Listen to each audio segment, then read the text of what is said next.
And that was the first time that I actually heard of the terminology environmental justice. That was the first time that I was able to start making these connections of why is it that a lot of my family members have asthma, where we're experiencing a drought like we've never seen before. And I think that's one of the main elements that we need to work. It's empowering our community. If we don't do the work in our own circles, in our own families, in our own neighborhoods, at our own schools, at our own workplaces, on the public bus, at the dinner table, we need to have those conversations first. This conversation is incredibly important and timely as our nation continues to grapple with the pervasive systemic racism, including in our environmental, energy, and healthcare systems.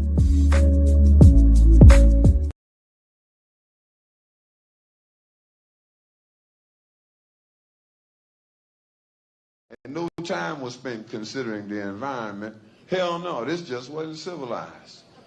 And another piece of information they had, or at least this is what we were taught, is that unlike the civilized people of Europe, these tribal units actually fought. Evening, everyone, and welcome to the Green Table Talk. You see a new face tonight. Excited to be a guest star on tonight's episode. Shout out to Wawa, who has been phenomenal throughout the season.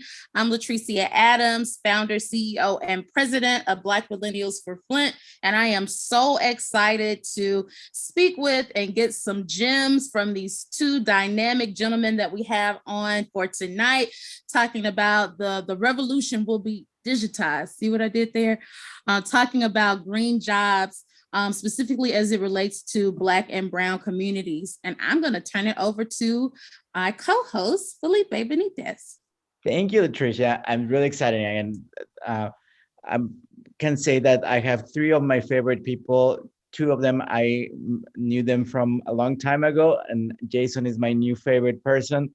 This is really exciting. And as we were discussing before our taping, this is a historic moment. We are about to enter a phase where if the Senate does its job and we get a Build Back Better Act, it can be really a pivotal moment for our country. And there's a lot of great opportunities for jobs creations, and not only that, for prosperity and to protect our Madre Tierra.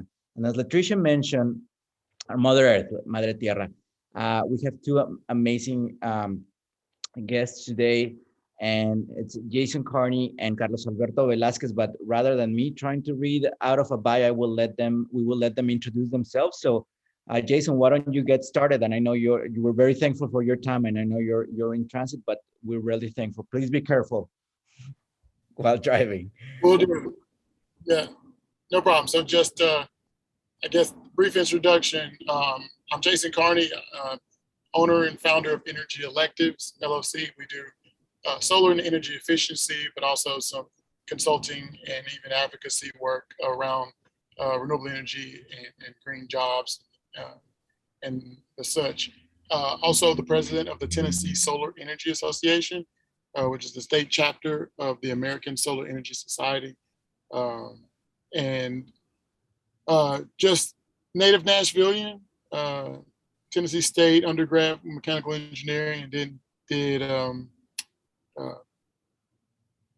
went to Lipscomb for my grad school, civic leadership, trying to combine my technical knowledge with my desire and my kind of native roots and wanting to see things change in my community and being very intentional about that change. And along the way, fell in love with solar, and that's kind of the short story. Thank you, Jason. Carlos Alberto, from the beautiful island of Puerto Rico, and I heard the coquis in the background. Carlos Alberto, please. I wish there's no way for me to be able to sort of, it's that frog from Puerto Rico that particularly comes out when there's a lot of rain. So it's a rainy night here in Bayamon, Puerto Rico. So all the coquis are out. Yes, I am from San Juan, Puerto Rico, from Puerto Rico. I am a retired or former United States Marine who got into the green field as an environmental manager. The environmental manager being a very multidisciplinary field. As an environmental manager, you can go many routes. You can do environmental conservation, you can do coastal conservation, you can do land use planning. But it always occurred to me that humans' interaction with the environment that was most harmful to the environment, particularly climate, was the issue of energy usage, particularly your addiction to fossil fuels. And I'm a person of action. And I said, well, let me identify which way to address this wrong. And certainly renewable energy, solar energy, energy efficiency, and energy communication, energy education at our communities are all critical roles that we're playing here in Puerto Rico. And I am blessed and privileged to be the program director for the Interstate Renewable Energy Council. And we are implementing something called the Puerto Rican Solar Business Accelerator here in Puerto Rico. That is awesome. I'm not sure if I'm like, am I in the right space? I'm like, these two geniuses on this show today. I am so excited to learn more. I know I'll say in full transparency that energy is not necessarily my strong suit. So I am really dependent on y'all to take me from like level 0 to at least like to level 2. At least level 2. I'm so excited to hear from you all today. So let's go ahead and hop right in. So this first question I'm going to put out there to Jason. So Jason, fellow Tennessean, even though Nashvilleian, Memphian here, still very excited to have representation from Tennessee. And also I am a graduate of the esteemed HBCU, Tennessee State University. So Jason, thinking about the arena of energy, we don't necessarily see quite a bit of Black and brown folks in that space. So realistically speaking, not just people just based on race or ethnicity, but we oftentimes don't really see a lot of diversity with age as well. So we're thinking about our Gen Z, so the generation right after millennials, because millennials aren't the babies of the bunch anymore. Not necessarily seeing a lot of readiness as they're entering into the workforce. So thinking about kind of being, in some instances, a lonely place for both men of color in the energy space. Can you talk to us about what made you get really interested into this field? Yeah, I think, 5 minutes, I'll try to do my best to synopsis, but I think, us being people of color, I can give shorthand and basically, coming out of undergrad and going into the work world, I quickly found that the playing field wasn't fair as far as for advancement and things like that. And I saw that whereas the community that I come from, people looked for opportunity, the people that I was working with were managing opportunities and, turning down opportunities because it was just such a, that area that I was working in, it had plenty of opportunity. And so just wanting to think about bridging that gap. It was like about 2008, 2009. And my undergrad was in mechanical engineering, as I said, and our senior project was around renewable energy. We looked at different ones, and then we went with hydrogen at the time. But we looked at solar, wind, and some of the others. So when I got into work world, a design credential called LEED, Leadership in Energy and Environmental Design, was kind of gaining some traction. And as I started to, it wasn't intended for me to get credentialed. It was for my white counterparts. But since I was a fly on the wall, I said, I want to do this too. And started looking into it and saw that one of the credentials was, one of the ways to get points was renewable energy. So I saw solar energy again, got back into it. Around this time, Barack is president. He has the Sunshine Initiative trying to drive down the cost of solar. At the same time, in our state, Phil Bredesen was the governor. He was trying to set Tennessee up as a solar state with different pieces of furniture around the state. And so, long story short, I just caught the bug. And even when the wars with China happened and it drove out all the small businesses, it was too late for me. I was already smitten and wanted to do it. And the number one one of the number one reasons is because what I said at the beginning, the opportunity. I often say no man owns the sun.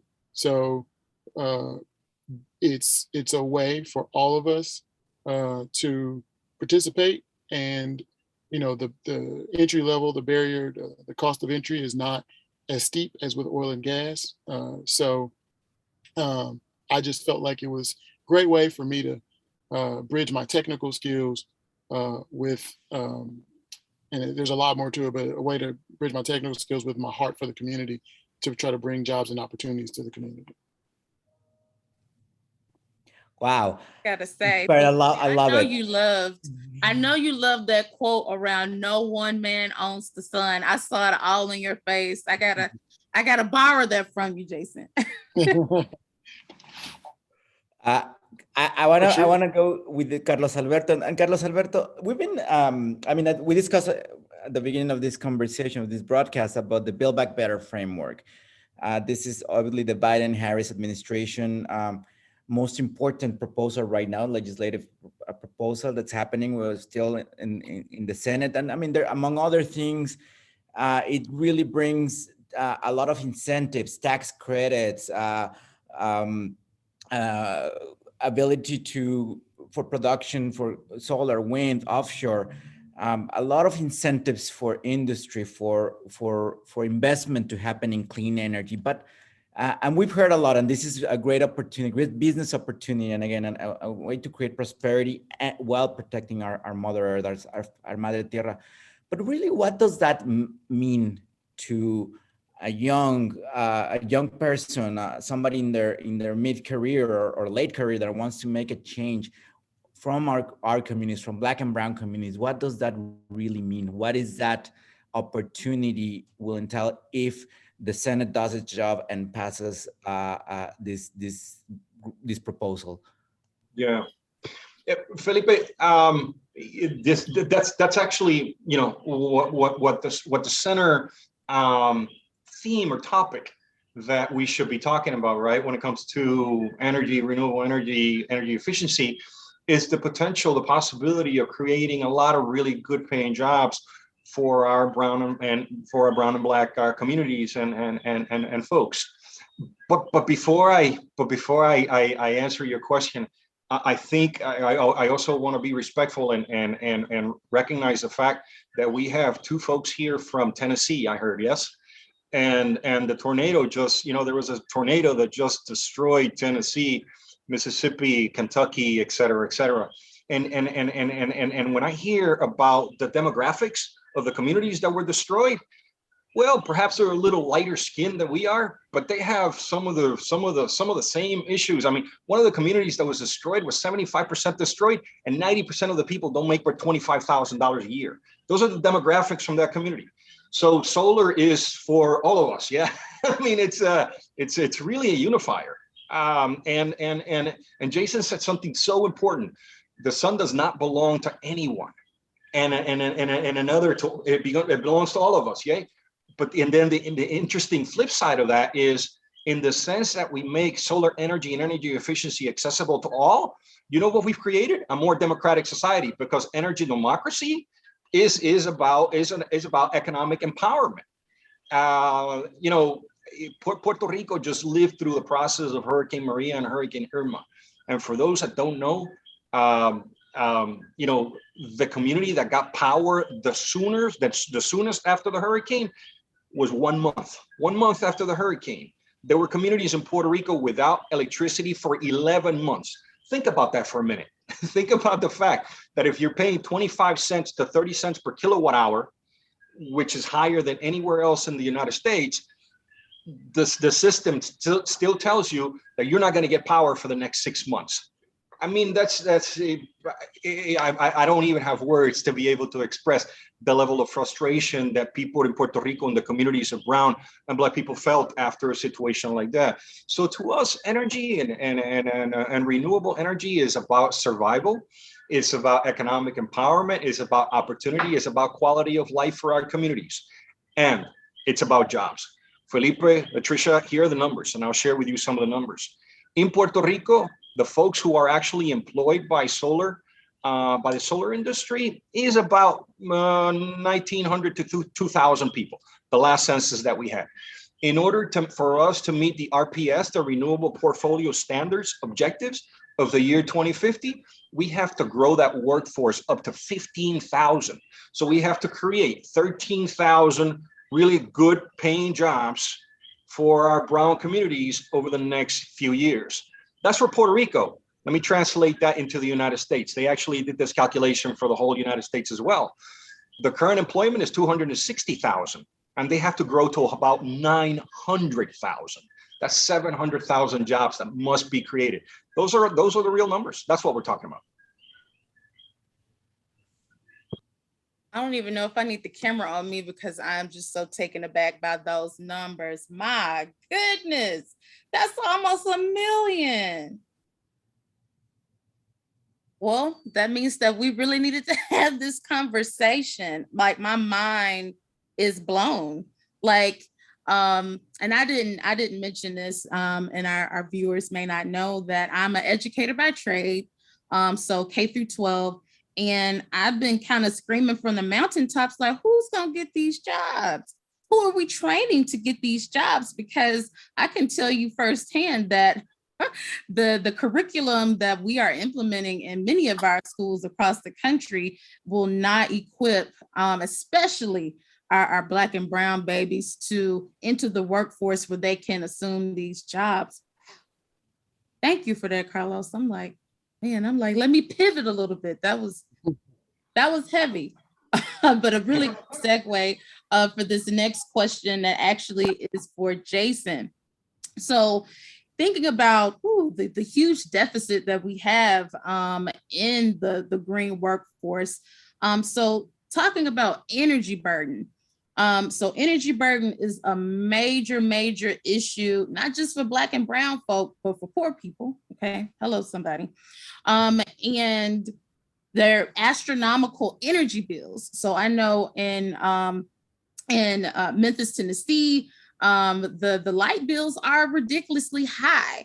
And so on the flip side, you'll hear like, well, the cost is actually low, but when you run up against issues around homes not being weatherized, and a myriad of other things that are energy, that suck up a lot of energy, you still have these ridiculously high amounts of energy bills.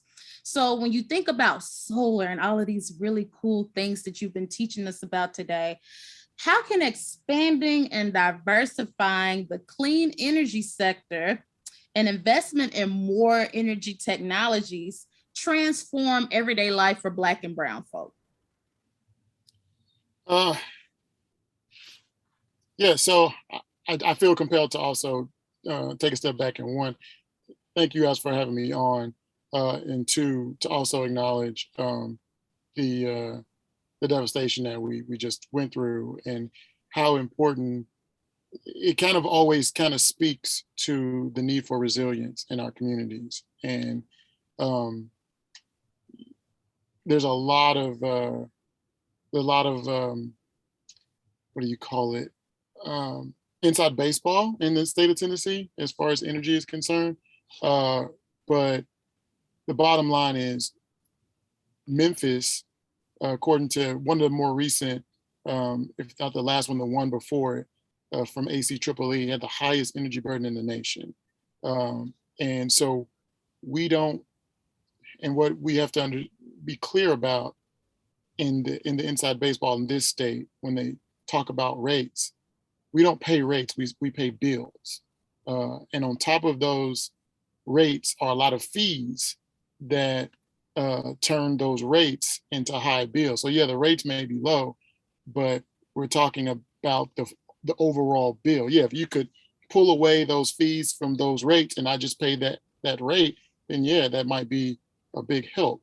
But we're paying high bills. And then when you combine that with low income, that becomes a really high burden. My zip code in Nashville has the highest energy burden, 37207 in the city. So we're surrounded with that. And again, it's a combination of income versus poorly weatherized homes, or even just older homes that are in need of repair. And what clean energy can do is twofold, which is another reason why I wanted to be in this business. I push very hard. Memphis already has a Share the Penny program where it helps to weatherize low-income homes. Knoxville has it, Morristown, Tullahoma, but Nashville was very reticent to it. But I pushed very hard along with some of the other advocacy groups, and council member Sharon Hurt, who has a relative in Memphis who benefited from the Share the Pennies program, is the council member that got it across the goal line at the very last second, like 0 seconds on the clock, she got it. So now we have this program where we can help weatherize the homes of low-income folks, which, that goes beyond color, but a lot of times it is largely people of color. And again, the other reason, and probably the main reason, is the opportunity not only to shed that bill. I'm doing work where we go in and weatherize a home and it drops a bill from $350 to $150. That's $200 a month. That's real money in people's pocket. And that helps when our elderly folks, our people on fixed incomes or one income, are trying to decide between medicine or groceries, or which one are they going to pay? So not only did I want it to be a job creator, but I wanted to also go to our community. So we're benefiting on both ends. A lot of times we'll get the benefit of a program, but not the benefit of the job creation behind that program. So I've pushed very hard and we're starting to make some headway around that. And I think it can be transformative as far as putting money out in our pocket. But then if we look at clean energy and the fact that we have to now have storage in Tennessee, and I think this is fairly nationwide, there's a lot of pullback on the net metering or buying back electricity by utilities. So now there has to be storage, but if we can keep driving down that cost, it can really help provide a lot of resilience for people who are in tough storms. And when the power does go out, you don't lose all that food in your refrigerator. You don't lose connection through Wi-Fi because you've got those things backed up with clean energy. So it can be a huge clean energy, and the whole energy sector and clean energy sector could be transformative for our communities. Wow, a lot of shared experiences, Tennessee and Puerto Rico. And Carlos Alberto, I would love your thoughts on what Jason just said, but I also want to build from what Latricia and yourself mentioned about workforce development. And I know you've done a lot of great work in Puerto Rico, but also in other parts of the United States. We're really bringing our veterans, bringing youth, bringing those talented, innovative minds into the solar sector. So we'd love to hear your experiences, and also what can our education institutions from K-12 all the way to college to post-secondary can do to really prepare our communities, our workforce to really meet the needs of this field. Sorry, I was searching for the microphone there to unmute. Felipe, thank you for that question, for the wonderful question, because after all, we need to tie it to the generation that's coming up, right? To make sure that we have the properly trained and the properly educated and ethical youth that's going to take over this workforce in the future and meet these objectives. And Latricia, to be responsive to something you said about the fact that you're an educator, I will share with you that IREC, our organization, our nonprofit organization, Interstate Renewable Energy Council, has prepared something called the Green Energy Career Pathway, right? And it's a green energy career pathway that is tailored to high school counselors, so that high school counselors can in turn help young men and women identify potential career pathways and how they can participate in this green energy revolution.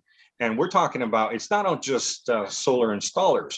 There are all over 70 different types of jobs that go in to support the whole idea of solar energy and energy efficiency. So, after the program is ended, I would love to stay on a couple of minutes with you just to give you the link to the pathway, to the career pathway, so that you can have access to it and use it with your kids. Is that okay? Yes, I think I have to demonstrate, like, to the audience the joy that I have around that. Absolutely. We and just in combination with what Jason was also sharing, like making things like tangible, right? So a lot of times when you hear like green sector, green jobs, like our kids, especially Black and brown kids, are like, what? Like, what is that? So I would love to have that as a resource and a tool to really get our kids invigorated around this. Black and brown folks, we're the original engineers, right? So I tell our babies that all the time. So I will be elated to get those resources. Outstanding. Good. That's wonderful. So we've been going around vocational schools here in Puerto Rico. We translated some of those maps into Spanish, and we've been sharing with schools at a high school level about those opportunities in the future for their professional development. And Felipe, to address the issue, sort of what's in it for our community. I sort of want to take a step back to the 1990s, my friend. If you'll remember back then, they put together the Energy Justice Task Force, I think it was, back in the 90s. And, they always identify the fact that Black and brown communities live next to polluting industrial and landfills and they were mostly affected by environmental pollution. That is a fact. That is a fact. But I often wondered why we were only going on the defensive for our communities. Why couldn't we go on the offensive? They're not only do we need to protect our communities from environmental ills, we need to empower them so that they benefit from the environmental benefits. And the environmental benefits are green energy, are green jobs, are a cleaner environment, are to be able to participate and enjoy the aesthetics of our national parks. Those are the sort of things that I always like to tie together. It's not just protecting our communities against environmental ills, but it's empowering them and educating them and making them aware that there are these environmental benefits from all these other things that we've been developing.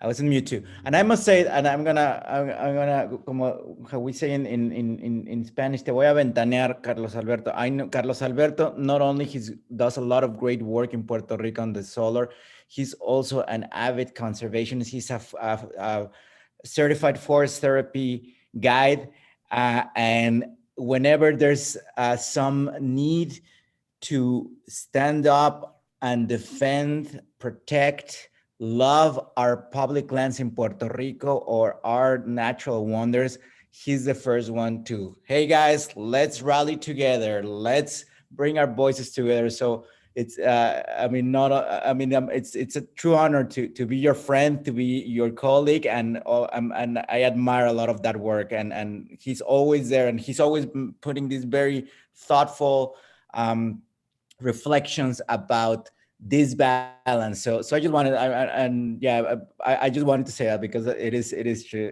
Carlos Alberto. Plus, obviously, your great service to the country throughout your career. Pass it back to you, Latricia. Yeah, I'm definitely fangirling over here. I really appreciate how you were able to combine not just the importance of protecting our communities from environmental hazards, but also, like in the words of the Gen Zs and the millennials, secure the bag, get coin. So what is not okay is for and then this is a safe space, this is a Black and brown space, for colonizers to colonize our very communities and destroy them, but then also make money off of trying to remedy the very things that they use to destroy our communities. So I think that that is very important to amplify and messaging is, yes, let's protect our people, but then let's also make sure that we are at the money-making table when it's time to secure these jobs, when it's time to get training, to get skills so that we can continue to foster healthy behaviors and all sorts of things. So that was refreshing. Perfect segue back over to Jason. I'm in love with this conversation. So thinking about, again, from a generational perspective, so I mentioned earlier that millennials are not the baby of the bunch. I'm still trying to reckon with that. So our host that will generally be here, she is a Gen Zer. So with millennials, we're interesting where we did live in a time frame where things were not fully digitized. So there was a moment in time where I didn't have a cell phone. I didn't get a cell phone until I was like in the 9th grade. And it was a good old Nokia. It, you know, had the throwback ringtone. So I'm still in there. Now for Gen Z, so Gen Z, they were born in the mid 90s until like kids who are small kids now who are school age. They literally have not lived a day in their lives without some sort of technological device, whether it be a cell phone, a tablet, a laptop. I still had to go to the library to use the library computer when I was in middle school and high school. You know, so thinking about how this new generation is so immersed in technology, especially our Black and brown babies, they're in the mix too.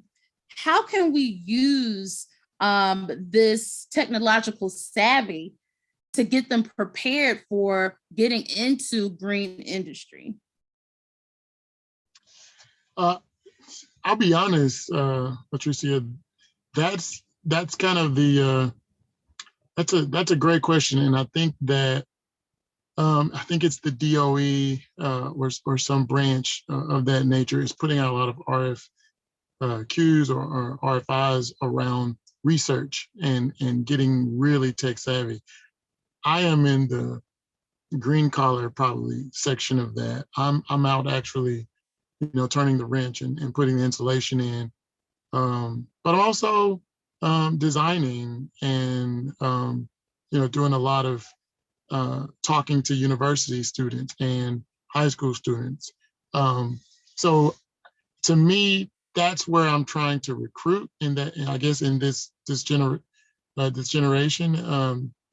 because you're the Gen Zers, I think you're saying. And you're right, it's a different generation, and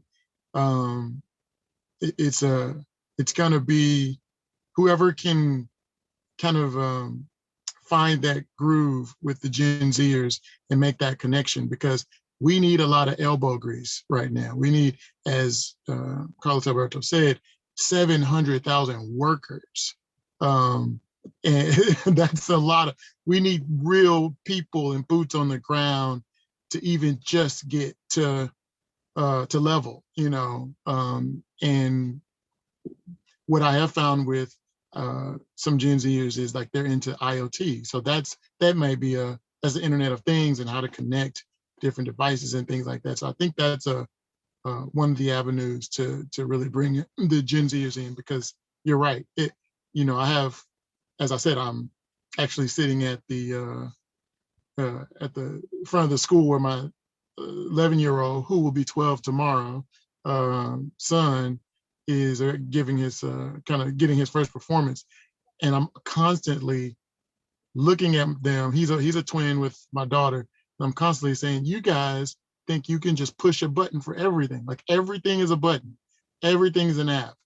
It's like there are real, brains behind these things that, and there's real things that have to happen for things to happen. So I think that needs to be communicated, and we need to be in these spaces where this generation is communicating that. Like we have to do real things too, but we can also connect things after we get the infrastructure in place. Then we can start doing a lot of cool things. So I'll close with this anecdotally, that at the high school where we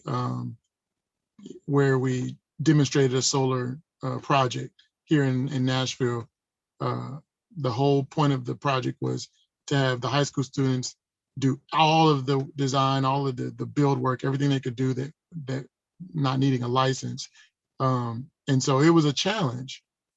But one of my favorite parts, when we're putting the cement in, when we're staying after school doing all these calculations, it was, what are they doing over there? When the poles are getting put in the ground and the substructure is being put in, it was still they're dirty, they're getting dirty. The couple, or at least the one or two high school students that were able to stay after school with me getting dirty, and it was just like, that's not glamorous. But then when the panels went on, then the light bulb went off, and it was like, oh.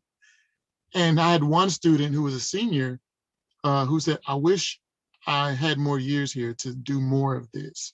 And I was like, that's exactly what this is all about, just inspiring and bringing, the clean energy sector, solar specifically, into the consciousness so that people know it's there and know what it does and the benefits of it and see what they can do with it. We can do, I tell people, this industry, especially solar and the green economy overall, has the number Carlos gave you, but I'm not smart to use the numbers. I just talk about the theory of it all. You need green collar, you need blue collar, you need white collar, we need researchers, we need sales and marketing people. We need all of the whole gamut of folks to to really show the strength of this industry.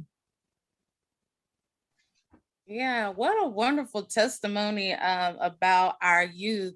Another part that I'd like to add in there that I have noticed with both millennials and Gen Z, we're similar a little bit. So there's a few differences, but they are very connected to their moral compass. And so you'll notice even with the 2020 presidential election, it was young people. There were millennials and Gen Z that really, really nailed it in hard. Like, you've got to focus on climate, you've got to focus on the environment, because I will say for both millennials and for Gen Z, like, as we were growing up, it wasn't like be careful is coming. Like, we literally lived through all of these horrendous, like, extreme weather, storms, so I think that is so powerful for a young person to be like, man, I wish that I could be here a little bit longer. It opens up doors for other opportunities for non-traditional paths. When I was in high school, you had two paths. I don't necessarily like the language, but you had a college path and you had a technical path. I think that it may be time in the education sector for us to rethink, like, how are we educating kids? But I digress, because I don't want to get all teacher talk in this space. But thank you for sharing that, and especially that story to see how students became so engaged after they saw the full process done. And the next step is, how do we get you engaged and then not being so bad and bougie? You got to get dirty, get some dirt up under your nails. But thank you for sharing that, Jason. And before we move to the last part of this great conversation, I would like, Carlos Alberto, you have any thoughts? I saw that you had any anecdotes, ideas on this topic, and if not, we'll pass to final thoughts. But anything that you might want to add about this and experience that you may want to share with our audience? Well, yeah, when Jason was talking about his children, it came to mind that we have to nurture, we need to nurture inclusion and diversity in the field from an early age. And you know, for the past few years, every chance I get, I would always take not my son to the solar projects, but my daughter to the solar projects, because it is normal for my son to become an environmental engineer. Cool, you know, but I also wanted my daughter to be able to identify that as a possibility. You know, so we just have to be sort of affirmatively mindful of these things if we are to bridge that gap, not only in the workforce that we need, but to also make sure that we have gender inclusion in the field. Because as you know, Jason, there are very few women working out in the field, and it's important to also have women participating in this wonderful career. Amen. Well, you know, snaps on that. For me, I even think about my own my own upbringing, and I think about my dad. Love my dad, but he definitely sometimes subscribe to gender-based roles where it's like, no, you don't have to do that. Like, I'll do it, or like, you know, a man will do it. Like, even like changing a tire. I'm ashamed, y'all, but I don't know how to change a tire, because I'm so used to, you know, being socialized that I don't have to do that. But that's like a necessity, right? Like, I need that. So I really like the emphasis on being inclusive based on gender. We have some rock star girls that can really change the world in this space. So I think that you're absolutely right. I think that definitely introducing these concepts in K through 3, like we don't have to wait until high school to start to expose students to what this sector looks like, the things that you have to know. I think that that's really important. So thank you for amplifying that. All right, let's move to the last part. We know Jason has a family commitment to attend, so we would like to move to your call to action. What is the last message that you would like to bring? And let's start with you, Jason. How would you want to wrap this phenomenal conversation up? Yeah, so again, appreciate the invite. You know, I'm Facebook friends with Latricia, and I'm able to see her, you know, her triumphs, you know, with the White House Council, yeah, as well as glamour. You can see she definitely is photogenic. So it's good to actually talk with her, and good to meet you all as well. And I mean, I guess my call to action is, you know, pass Build Back Better. We've got to create and do a lot, you know, programs, policy. This is one thing that is a big thing in my graduate thesis, and I actually met the architect behind this statement that there is nothing. It comes from a professor named Mark at Stanford, and always there's so many Marks that are in the green spaces. Sometimes I get his last name confused, but he says there is nothing, there's no barrier to us using solar. Enough solar falls on the earth in 1 hour that can power the world for an entire year. So it's plentiful. It can create jobs. It's, you know, we want to say everything, but stop short of it being a silver bullet. But it can do a lot, especially when you have storage. But the only thing that's stopping it is not technical. It's not financial. It's policy. And so if we get policy right and create the market, create the space, then I think you'll see the young people, the Gen Zers, the old people, the middle people see the opportunity, because it kind of has to start, you know, from a very personal level. You have to see personal opportunity, and then, you know, I hate to say it, but I do a lot of solar because people want to save money. There are some people that they're just green people. They love the environmental benefits. They want to be a part of the society, but probably 3 out of 4, it's economic. So I think if we focus on policy, get the right policies passed, then we'll see a real groundswell, because it's out. I mean, Tennessee is doing everything it can, and I'm saying that basically like utilities and policymakers to stop solar, and I am overwhelmed. And I'm a little guy, so people want it. It's there. We just need to create the policies that creates the market so that we can take advantage and change things on all the levels: economic, environmental, community-wide. And as much as, like I said, no man owning his sun, I think it's even a spiritual thing. Like it's, energy democracy is imperative. And to Latricia's point, I really do agree that the Gen Zers remind me of the young people of the 60s. Its morals are important. And although I didn't grow up in the 60s, you may think I'm an old man. I love the decade, and I studied it, and love the civil rights era. And just in reading about that, it makes me think of these young people, how they're motivated by that and by their moral compass. So I think solar can even, with its universal appeal, can appeal to the moral compass as well. That was poetic, Jason. Thank you. Wonderful way to end, but I'll be quiet.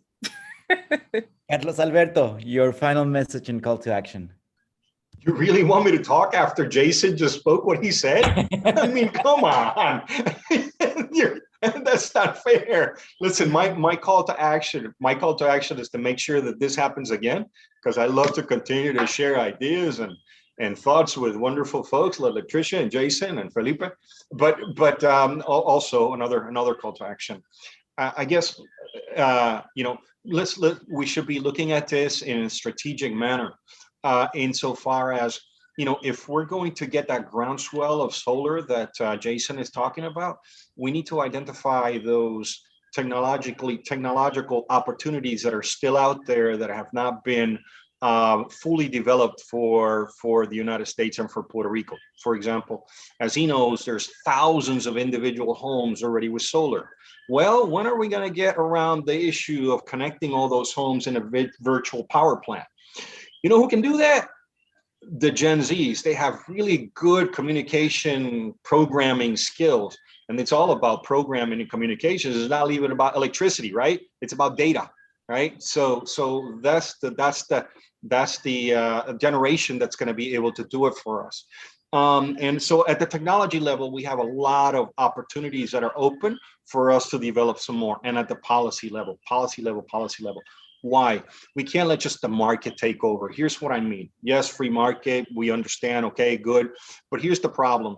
In Puerto Rico, for the first 10 years or so that we developed solar, when you look at all the people who got solar on their roofs, they were what? Everybody with a high credit score above 750, doctors, engineers, lawyers, et cetera, that we cannot let solar magnify the social differences that exist. We need to make sure that there's equitable access to solar. And the only way to do that, my friends, is through policy. And I think Build Back Better certainly is one way to go. We hear it loud and clear from our guests. Pass Build Back Better. It's the right thing. It's the moral thing to do. Let's get it through the finish line. We're very close. This is a historic moment. I'm going to leave it there. I'm going to let Latricia have the final word. She's the superhuman that and the force behind Green Table Talks. And this has just been an honor to share this space with Jason, Carlos, and obviously with Latricia. So Latricia, you get the final word. Yeah. So, I mean, you all called it. We really need for the senators, if you're listening, if your staff is listening, let's go. We got Congress to pass it. We just need that final stamp, check, signature so that we can get this in action. Everything is in play. I think this is taking decades for us to get here. So we're beyond like thinking about what's going to happen when it's climate change, what's going to happen when our roads are deteriorating, where we're running out of all sources, natural resources. That it's beyond time. It should have happened like yesterday. So really, that's my last word to summarize everything as let's build back better. I even want to push us, let's build great, not better. Because, if you think about like America, like past tense, it wasn't all that great. So let's let's build back great. But I echo that with Felipe. Thank you so much, Jason and Carlos. This has been so eye-opening for me, and I hope it will be for our viewers as well. And so with that, we hope that you'll join us next month for our next episode of Green Table Talk. All right, have a marvelous evening.